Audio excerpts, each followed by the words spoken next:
안녕하세요. 크립토TV입니다.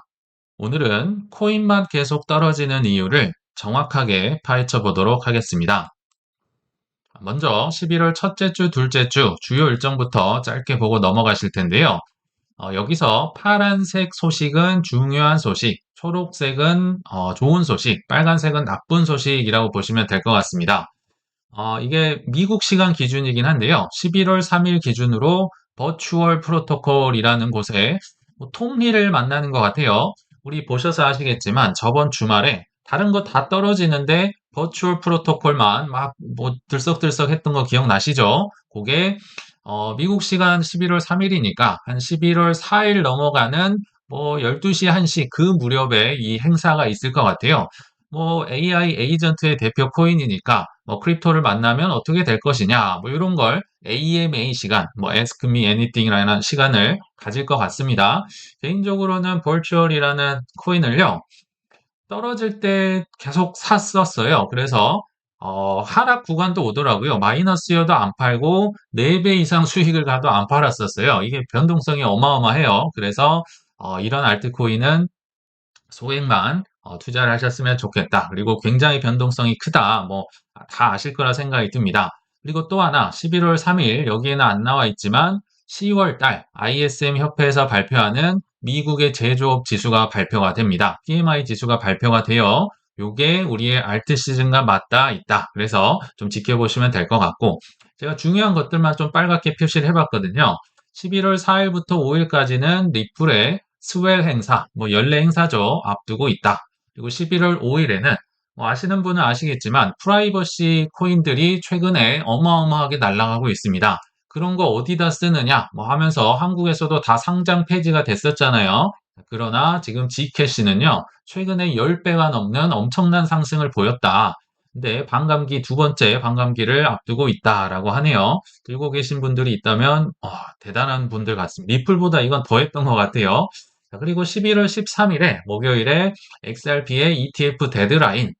근데 뭐 최근에 SEC가 이제 뭐 데드라인의 개념을 없애면서 이게 크게 의미는 없겠지만 지금 대다수 전문가들은 다음 주쯤에는 XRP ETF가 정식으로 나올 것이다라고 예상을 하고 있습니다. 그리고 역시 미국의 CPI가 13일 날 발표가 된다.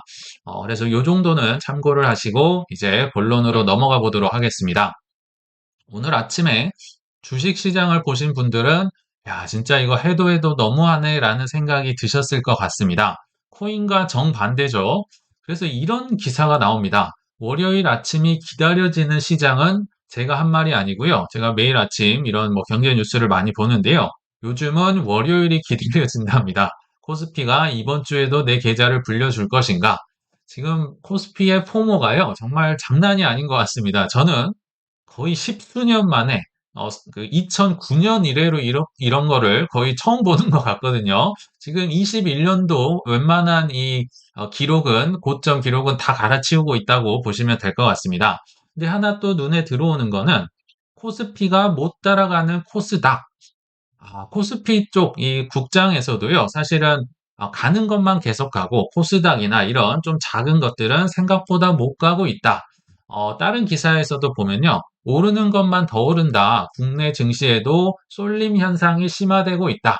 AI나 반도체나 아니면 뭐 방산이나 뭐 조선 쪽이나 뭐 현대차나 이런 큼직큼직한 것들만 계속 가고 나머지는 좀 소외되고 그들 입장에서도 조금은 이런 부익부 빈익빈이 있나 봐요. 물론 비트이더나 뭐 저 밑에 있는 시가총액 낮은 알트코인 그 수준까지는 아니지만 여기에서도 조금 불만의 목소리가 많다 보시면 되고요. 아까 제가 잠깐 말씀드렸지만 국장은 지금 포모가 장난 아닌 것 같습니다. 증권사의 대기 자금, 즉 증권사에 돈을 맡겨두고 언제든지 다시 주식을 살 수 있는 돈이 85조 원을 돌파했다. 뭐 역대 최고치예요. 이미 갈아치웠습니다. 그리고 B2 이제 신용거래하는 거 있잖아요. 그것도 25.2조 원인데요. 역대 최고치가 21년 9월 달에 25.6조 원이라고 하니까 한 0.4조 원 차이가 나네요. 이것도 조금만 있으면 B2 신기록을 갈아치울 수 있겠다. 그래서 개인적으로는 이제는 뭐 국장, 뭐 삼성전자나 이런 것들을 판 게 더 많습니다. 이제는 들고 있는 게 더 적어요. 조금씩 조금씩 저는 뭐 개인적으로 팔고 그래서 떨어져 있는 뭐 비트코인이나 뭐 일부 알트코인들을 샀습니다. 못 참겠더라고요. 이렇게 격차가 벌어지니까 해지 자산이었지만 결국은 이제 좀 팔고 저는 뭐 넘어갔다. 근데 뭐 알트코인은 이제 눈물 나죠. 지금 비트코인, 뭐 이더리움 이런 것도 떨어지는 판국에 알트코인은 정말 힘든 시기를 보내고 있는데 그러면 여기서 이제 왜 가는 것만 계속 가고 있을까?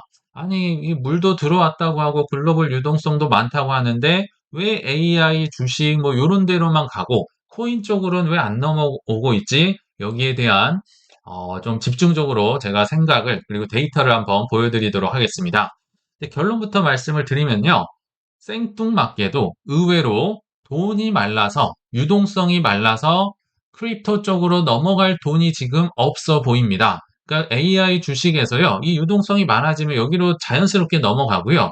또 뭐 비트나 이더나 XRP 솔라나에서 저시가총액으로 넘어가야 되는데 그 흐름이 끊긴다는 겁니다. 그냥 처음 물에서 처음 AI 주식 이쪽에서 멈추고 있다는 거예요.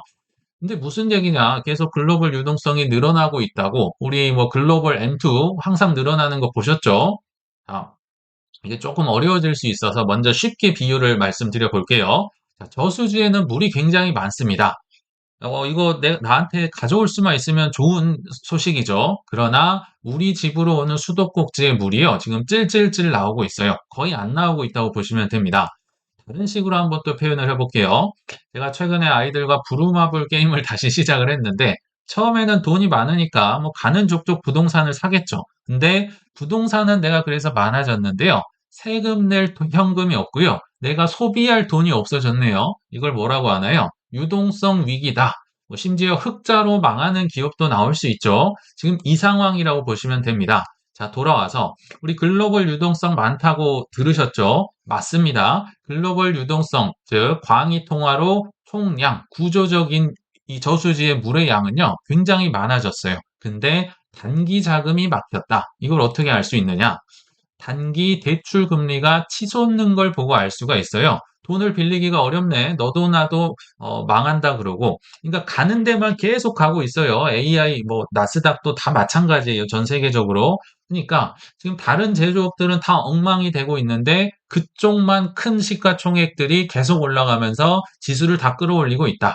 그럼 저 아래 있는 그래서 PMI 지수가 중요하다고 하잖아요. 저 아래 있는 중소기업, 제조업들은 단기 대출 금리를 그러니까 단기로 빌려야 되는데요. 너도 나도 지금 힘드니까 이게 치솟아 버렸다.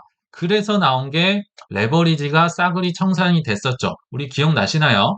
이 단기 대출 금리가 올라가면요. 바로 이제 직접 영향을 받는 게 1등이 코인입니다. 레버리지 하면 코인, 뭐 거의 뭐 공식이라고 보시면 되고요. 두 번째 시장이 귀금속, 특히 금 쪽이라고 보시면 됩니다. 최근에 금도 조금은 주춤하고 있잖아요. 그 이유가 오른다 오른다 하고 업터보 온다고 하고 하니까 너도 나도 먹고 빠지자. 이 레버리지가 엄청 많았다가 청산이 뭐냐면요. 앞으로 오른다에 베팅할 수 있는 돈 자체가 다 사라진 겁니다. 그러니까 회복하는데 좀 시간이 걸릴 수는 있다는 거예요. 아마 보셨겠지만 올해 10월 10일자 이게 압도적인 청산 규모였습니다. 근데 상식적으로는 이해가 안 되죠. 아니 뭐 FTX가 망했을 때, 테라루나 망했을 때는 뭐 거의 20분의 1 정도밖에 안 돼요. 지금 간다 간다 하고 있을 때 청산이 그래서 무섭다. 가장 최악의 비극은요. 항상 올라갈 때, 막 폭발할 것 같을 때 또는 기대감이 많을 때 터진다. 제가 많이 말씀을 드렸어요. 참사는 항상 올라갈 때 나온다. 이 역대 2위와 뭐 2배 차이가 넘게 나죠. 21년도 4월, 21년도 5월, 아마 5월은 부다빔이었을 건데요. 또 저깁니다. 그리고 공통점이 있다고 했었죠. 상승장 때 더 간다 할 때 청산 규모가요. 하락장보다 훨씬 크다. 그래서 지금 돈 자체가 말라버렸다. 근데 빌릴 수 있는 돈도 없는 거죠. 또 빌려서 레버리지를 일으켜서 막 이렇게 롱에 베팅을 해야 되는데 아까 단기 대출 금리가 올랐다고 했었잖아요. 자, 그러면 이 돈이 안 도는 현재 상황과 향후의 방향성을 이제 조금 머리에 쥐가 날 수는 있습니다. 근데 이게 중요하니까 제가 최대한 쉽게 한번 설명을 해보도록 하겠습니다. 최근에 블룸버그에서 이런 기사가 나왔습니다. 글로벌 머니 마켓이 무너지고 있다. 왜요? 아까 말씀드렸지만 유동성이 말랐다. 아니, 글로벌 유동성은 늘어났다는데 뭐가 자꾸 마른다는 거지? 자, 이 기사에서는요, 미국과 영국 얘기를 하는데 주로 미국 얘기라고 보시면 됩니다.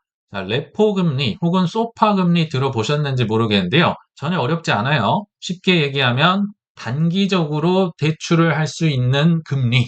내가 이 국채를 맡기고 나 하루만 빌려줘, 뭐 며칠만 빌려줘. 이런 단기 금리라고 보시면 됩니다. 둘 다 비슷한 거예요. 레포 금리, 소파 금리.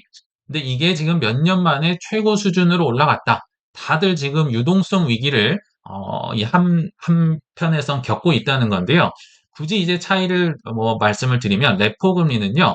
이 개별 당사자들 뭐 은행과 은행 간의 개별적인 금리라고 보시면 되고 소파 금리는 이 레포 뭐 많이 있을 거 아니에요. 뭐 무슨 은행과 무슨 은행 무슨 은행과 무슨 은행 이런 모든 레포들의 평균 금리라고 보시면 됩니다. 그러니까 소파 금리가 조금은 더 많이 쓰이겠죠. 뭐 평균이니까요. 아무튼 둘 다 비슷한 거다. 요걸 갖고 가보시죠. 자, 이제 조금 더 가보겠습니다. 욕심을 부려 중요합니다. 그래서 그런 거예요. 자, 단기 소파 금리, 단기적으로 빌릴 수 있는 금리에서 지금 최근에 연준이 계속 기준금리 내리고 있잖아요. 자, 단기 대출 금리에서 연준의 기준금리를 빼면 어떤 게 정상일까요? 요게요. 최소한 0이거나 마이너스로 가야 정상입니다. 왜요? 지금 이게 플러스가 나왔다. 그러면 단기 금리가 올랐다는 거잖아요. 단기 금리가 올랐다 하면 뭔가 발작이 일어나고 유동성 긴축이 일어나고 있다. 발작이 세상에서 일어나고 있다는 뜻입니다. 그래서 또 다른 말로는 연준의 기준금리가 먹히지 않고 있다. 연준이 시장을 컨트롤하지 못하고 있다. 왜냐면 기준금리 낮췄는데요. 그럼 얘도 같이 떨어져야 될 거 아니에요. 근데 이게 올라간다. 연준이 뭔가 많이 늦었다든지 아무튼 관리를 엉망으로 하고 있다. 이렇게 보시면 될 것 같아요.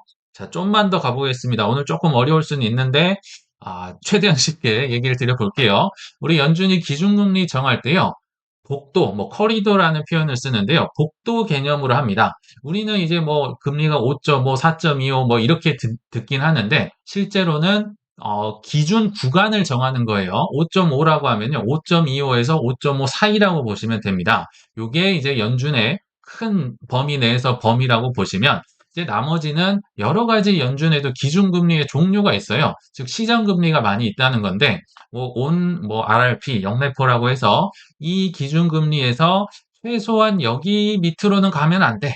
5.25까지 가면 안 되겠죠. 그래서 5.3에서 방어를 하는 금리가 뭐 RRP, 자, IORB는 금리의 상한선, 5.5까지는 당연히 안 되고 5.4 이상 가면 내가 막아줄 거야. 이거 좀 중요하니까 기억을 해두시면 좋을 것 같고요. 자, 그럼 5.3에서 4 내에서 움직이는 게 좋은데 실제로는 어떻게 간다?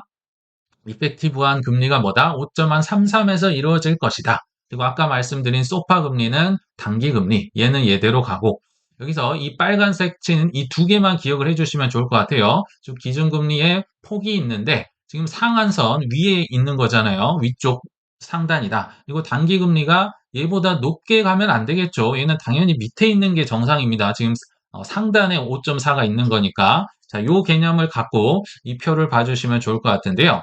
근데 요거는 10월 말에 금리 인하하기 전의 표 같긴 해요. 근데 개념을 위해서 뭐 올해 사실 금리 인하 한 번도 안 하다가 지금 두 번 한 거잖아요. 그러니까 금리 인하 안 했을 때가 예를 들면 4.5에서 4.25 사이로 이렇게 뭐 많은 기준금리들 실제 금리들이 뭐 수요 시장 뭐 공급에 따라서 왔다 갔다 왔다 갔다 한다. 이렇게 움직이는 거예요. 자, 근데 아까 중요하게 보자는 게 뭐였냐면 IORB 시장 금리의 기준금리의 상단에 있다고 했었잖아요. 상단. 좀 나름 위쪽에 있는 거예요. 이 밴드 안에서 노는데 근데 IORB 금리가 4.15인데요. 그 위에 노란색이 뭐가 있나요?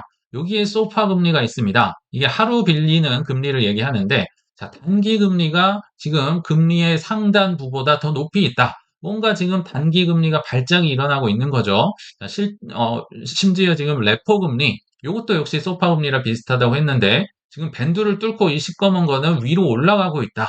그러니까 단기 금리가 지금 계속 발작이 나고 있고요. 이게 한동안 이어지고 있다라고 보시면 됩니다. 뭐 잠깐 있었다 만 게 아니에요. 그래서 연준이 양적 긴축을 종료할 수밖에 없었다라고 보시면 됩니다. 자, 복습 한번 해보시죠. 여기 보시면 소파 금리 빼기 IORB.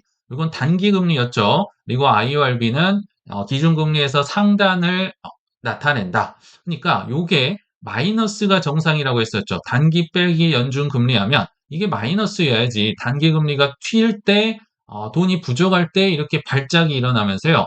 요 소파 빼기 IORB가 플러스가 되더라. 근데 24년 보시면 아마 이게 8월 달 근처일 겁니다. NK 트레이드 청산이 나면서 굉장히 많이 튀었을 때 이때 연준이 깜짝 놀라서 B컷을 했던 거 기억나시죠? 근데 최근이 또 이게 거의 작년 8월 수준까지 올라와 버렸습니다. 단기 금리 나 돈 없어 빌려줘 이게 치솟고 있다. 한번 생각을 해보시죠. 연준 입장에서 생각을 해보시죠.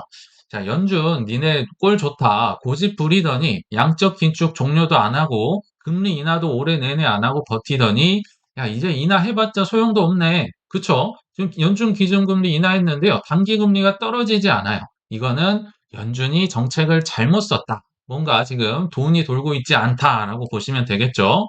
그러니까 코인 청산 나는 거 아니야. 지금 연준 들으라고 하는 얘기입니다. 또는 중고차 업체 우리 그 뭐 JP 모건이 바퀴벌레가 왔다 갔다 하고 뭐 부품 업체가 파산을 하느니 마느니 뭐 이런 얘기 들어보셨죠? 서프라임 이 중고차 이런 거 그러니까 생기는 거 아니야. 그리고 뱅크런 나오면 제롬 파월 책임지실 겁니까? 라면 제롬 파월이 뭐라고 할까요? 과거에는 이제 관세 전쟁이다 뭐다 얘기를 했는데 지금은 뭐 미중 뭐 악수도 하고 있고요. 대충 마무리되는 분위기로 가고 있잖아요. 물론 휴전이긴 하지만 그러면 지금은 이제는 제롬 파월이 정말 제대로 뒤집어 쓸 수 있는 좀 위기감이 돌고 있다라고 저는 생각이 듭니다. 자, 여기까지가 현황입니다. 그 다음은 이제 믿음의 영역이에요. 본인들이 공부를 하시고 선택을 하셔야 됩니다. 둘 중에 하나겠죠. 양적 완화 이제 진행이 될 가능성이 있겠지만 그런 거 해봤자다. 이미 끝났어. 코인은 끝났고 주식이나 가야지. 금리나 해봤자 이거 안 되는 거 아니야. 이렇게 갈 수도 있을 거고 반대로 아까 저수지에 물은 많다고 했었죠. 그 물이 나에게도 올 것이다. 뭐 수도꼭지가 고쳐질 것이다. 이 둘 중에 하나를 선택하는 게 믿음이다. 선택이다. 이거는 믿음은 강요할 수 있는 게 아니에요. 제가 뭐 백날 얘기해봤자 소용이 없을 겁니다. 먼저 부정적인 것부터 소개를 해드리겠습니다. 미중 회담 뭐 악수하고 해봤자 소용도 없네. 비트코인은 허우적거리고 있다. 기사가 이미 나왔었죠. 곧 정점을 찍고 내려온다. 뭐 사이클이니 뭐니 아무튼 사이클이 있다고 해보면 이건 뭐 종료가 됐고 뭐 여러 가지로 지금 문제가 심각하다. 이제는 겨울을 준비해야 된다. 이렇게 믿으시고 믿음의 영역이라고 했습니다. 그러면 선택을 그렇게 하실 것이고 저 같은 경우는 저수지에 물이 온다 쪽인데요. 뭐 리처드 박사라는 분이 있는 것 같아요. 아까 소파 빼기 IORB 사상 최고치라고 말씀을 드렸죠. 지금 단기적으로 지금 발작이 일어나고 있어요. 그래서 이 확산이 안 좋은 게 확산이 되고 있다는 거죠. 완화되지 않으면 긴급한 레포 활동과 양적 완화를 예고할 것입니다. 그러니까 보통은 좀 쉬었다가 양적 완화로 가야 되는데요. 지금 그 틈이 좀 좁아질 가능성이 높다. 틀리면 틀렸다고 나한테 얘기를 해줘라 라고 지금 얘기를 하고 있네요. 저도 여기와는 이제 비슷한 입장이긴 합니다. 또 다른 의견은 역시 같은 얘기입니다. 단기 금리 대출이 올라가면서 지금은 양적 완화는 유동성을 공급하기 위해서 필연적으로 재개될 것입니다. 양적 완화가 뭡니까? 우리 팬데믹 때 그렇게 돈 뿌렸던 거, 그 얘기 지금 나오고 있는 겁니다. 그래서 US 달러를 파괴하고 뭐 이제 달러가 떨어진다는 거겠죠. 금, 주식, 심지어 채권까지 상승시킬 것입니다. 라고 추정을 하는 거예요. 믿음의 영역이라고 계속 말씀을 드립니다. 또 하나, 이제 오늘 아침이었는데요. 스콧 베센트 재무장관이 금리를 추가 인하해야 된다. 당연하다. 왜냐하면 이미 부동산과 저소득층은 타격을 보고 있다. 아까 말씀드렸지만 주식도 그렇고요. 실생활도 그렇고 다 양극화, 부익부 빈익빈이 너무 심해졌어요. 왜냐하면 고금리도 너무 오래 갔었고 근데 뒤에서 막 유동성을 막 달러를 빌리고 뭔가 유동성을 창출해서 부를 얻은 사람들은 또 부자가 돼 있는데요. 대부분은 고금리의 신음에 힘들어하고 있다. 심지어 이 부동산 때문에 뭐 국가 비상사태를 선언한다고 했었잖아요. 스콧 베세트 재무장관이. 그래서 향후에 4분기에 있을 얘기입니다. SLR 규제가 완화된다든지 아니면 내년 초에 지급 준비율 대형 은행들 완화가 될 것이다. 소개를 예전에 해드렸었죠. 그리고 양적 완화가 진행이 되고 유동성을 늘릴 정책이 나온다고 믿으신 분들은 저수지에 물을 마신다. 즉 크립토 쪽으로 분명히 물은 넘어와서 큰 상승이 날 것이다. 아니다. 예, 끝났다. 이제는 끝났다 하시면 숏을 치셔도 되고요. 떠나셔도 되고, 주식을 하셔도 되고, 본인의 선택이겠죠. 저는 그렇게 생각하진 않지만, 본인이 판단을 해주시면 좋을 것 같다 생각이 듭니다. 이제 결론을 맺어보도록 하겠습니다. 지금 크립토 소식이 그렇게 위로가 되지는 않으실 것 같아서요. 다른 좀 재밌는 얘기 한번 해보겠습니다. 이 정도로 죽을 각오를 하고 투자를 하고 계신가? 제가 기억나시죠? 작년 12월인가 그랬던 것 같습니다. 죽을 각오로 하자. 그때 막 환희에 있을 때 저랑 제 오전반 형이 얘기를 하니까 웃기고 있네. 무슨 죽을 각오로 해. 그냥 먹고 잘 빠지면 나가면 되지. 그래서 잘 빠져나가셨을지 모르겠습니다. 지금은 그거는 쉽지 않다. 자, UFC를 제가 종종 보는데요. 고석현 선수라는 분이 있더라고요. 이분입니다. 한국인이고 사실 김동현 선수, 정찬성 선수 외에는 많은 분들이 이제 진출은 하는데요. 결국은 흐지부지 되더라고요. 근데 이분은 현재 2연승을 했고 근데 정말 압도적으로 이기더라고요. 특히나 이 웰터급 77kg, 그러니까 웰터급 이상은요. 괴물들이 득실득실합니다. 이기기가 어려워요. 자, 특히나 이분도 정확하게 191 정도 되더라고요. 그리고 고석현 선수는 178. 이 괴물이랑 싸운다. 이런 얘기가 들었는데, 결과는 그냥 압도적으로 이겨버렸습니다. 3라운드 내내 이겨버렸는데, 그러면서 사람들이 이제 인터뷰 내용을 이제 이렇게 가져와 봤는데요. 굉장히 인상적입니다. 뭐, 압도적이었다. 극찬을 받았다. 그러니까 오늘은 좀 쉽게 풀렸을 수는 있는데, 진짜 이도저도 안 되고 해본 것들을 다, 경우의 수를 다 생각을 해봐서 나는 진흙탕 싸움까지도 갈 수 있다고 생각했다. 모든 상황을 정리했다. 저는 진흙탕 싸움도 준비했습니다. 우리는 결과만 보면요. 엄청 쉽게 이겼습니다. 그냥 1라운드부터 3라운드까지 거의 갖고 놀았다는 표현이 될 정도로 괴물을 갖고 놀았어요. 근데 이분 입장에서 진흙탕 싸움을 생각했다. 이 진흙탕 싸움을 우리식으로 표현을 해보면 뭘까요? 예를 들면 이런 거 아닐까요? 지금 벌어지고 있는 주식만 상승하면 어떡하지? 코인은 놔두고 가고 혹은 비트 이더만 상승하면 어떡하지? 제가 계속 구명조끼를 입자고 얘기를 드린 이유가요. 지난 한 7년, 8년간 정말 힘들었습니다. 비트 이더를 안 가지고 알트코인으로 저는 마이너스 99%, 8%안 겪어봤을까요? 오전반 선생님도 겪었고요. 다 겪어본 겁니다. 해보니까 이게 어렵구나. 할 수는 있는데 정말 알트코인 대박은 10개에 한두 개가 나올 수 있겠구나. 그래서 잘게 씨를 뿌려놓자. 5% 이내로 투자를 하라고 말씀을 드린 거고 비트 이더 투자 안 하면 내가 욕심은 좀 내려놓을 수 있겠지만 비트 이더 많이 안 갖고 있으면 내가 죽을 수 있겠구나. 그래서 제가 계속 이거 메이저만 상승하면 어떡하지? 그 얘기라고 보시면 돼요. 심지어 메이저도 하락하면 어떡하지? 지금 이 얘기잖아요. 주식만 올라가고 국장의 코인이 밀릴 줄 상상을 해 보셨습니까? 저도 해지로 들고 있었지 실제로 여기까지 상상은 하지 못했습니다. 지금은 국장만 재밌다. 작은 알트코인 폭락하면 어떡하지? 더 떨어지면 어떡하지? 제가 말씀드렸죠. 알트코인 살 때 더 떨어지면 어떡하지? 그 다음은 항상 생각을 하고 투자를 해야 되는데요. 그 다음은 생각을 보통 안 합니다. 한 두 번, 세 번, 나는 적당히 힘들 때 샀어. 알트코인은 그 이상도 갈 수 있습니다. 굉장히 어렵다. 비트 이더를 많이 사셨으면 좋겠습니다. 떨어질 때요. 그리고 현금이 바닥나면 어떡하지? 실제로 저도 24년 4월에서 10월까지 조정을 되니까요. 현금이 바닥 나더라고요. 그러면 해지 자산을 사야겠구나. 뭔가 금이 됐든 삼성전자가 됐든 달러가 됐든 예금이 됐든 뭔가 남겨놔야겠구나.